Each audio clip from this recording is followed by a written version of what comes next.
So, you know, a lot of mixed feelings on this FISA thing. On the one hand, I'm a security hawk. On the other hand, I believe in privacy. And the one challenge with this FISA renewal is that it's going to effectively still allow the federal government to be able to go in and effectively, if it wants to, and if you're set up in the right way, spy on everyday Americans. The way this particular ruling now works and the way it was just extended in the House is it enables intelligence officers to go in and say, look at use me as an example because I'm a reporter. So therefore I talk to people all over the world. And I'm sure I've talked to a few sketchy people along the way all over the world, right? Including, heck, I'm a reporter. So like any other reporter, I'm emailing Dmitry Peskov in Putin's office, Putin, forgive me, New Hampshire accent, to try to get an interview. So whether it's Putin, whether it's any other world leader around the world that we might not necessarily take too kindly to, these are just things that reporters do. So I worry actually sort of specifically for the press in this particular case and for independent journalists, because it now means that if you, and Tucker's talked about this as well, because he was warned effectively that they were watching him and they were aware that he was trying to get an interview with Putin, et cetera, and they were discouraging him from doing that way back when he was at Fox. He eventually said to heck with it and went and did it anyway when he was not at Fox. But in other words, they can know that because it enables them to spy on somebody else. So if they say, oh, okay, you know what, that person who works for Putin over in Russia is of interest to us, and Trish Regan or Tucker Carlson or anybody else communicated with that person. So even if he doesn't communicate back, but if I have that in my email box that I communicated with him, well, the way this works is now they can go in and look at all of my communications, right? Like it's open season. And so my concern here is not even as much for everyday citizens. I mean, unless you have some peculiar connections around the world. But I'm actually worried about the press in this particular case because the press keeps at times some bad company, shall we say, right? Because you're trying to talk to all sides. And part of our job as journalists is to always get the story.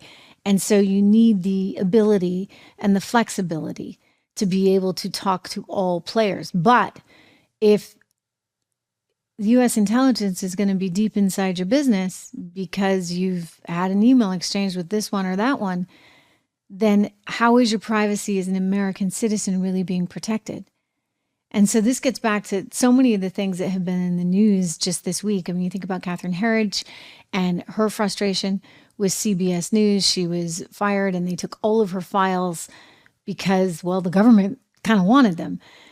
And she testified about that on Capitol Hill. You had Cheryl Atkinson, another former CBS reporter, who alleges that the Biden administration, the Obama administration actually broke into her email and broke into her computer because she had done a series of rather negative reports on the administration. And Jim Rosen is another former Fox colleague of mine who also had that happen to him under the Obama administration. So this is kind of scary stuff. And while on the one hand, you want to be able to prevent any kind of horrendous attack on American soil, the other reality of this is you have to understand what's at stake. And so it's a balancing act, right? Yes, you want to stay safe, but you also have to make sure that everyone stays safe. And you worry about at what point does it cross the line? Because if somebody wanted to target, let me go out on a limb and say, okay, we want to target conservatives.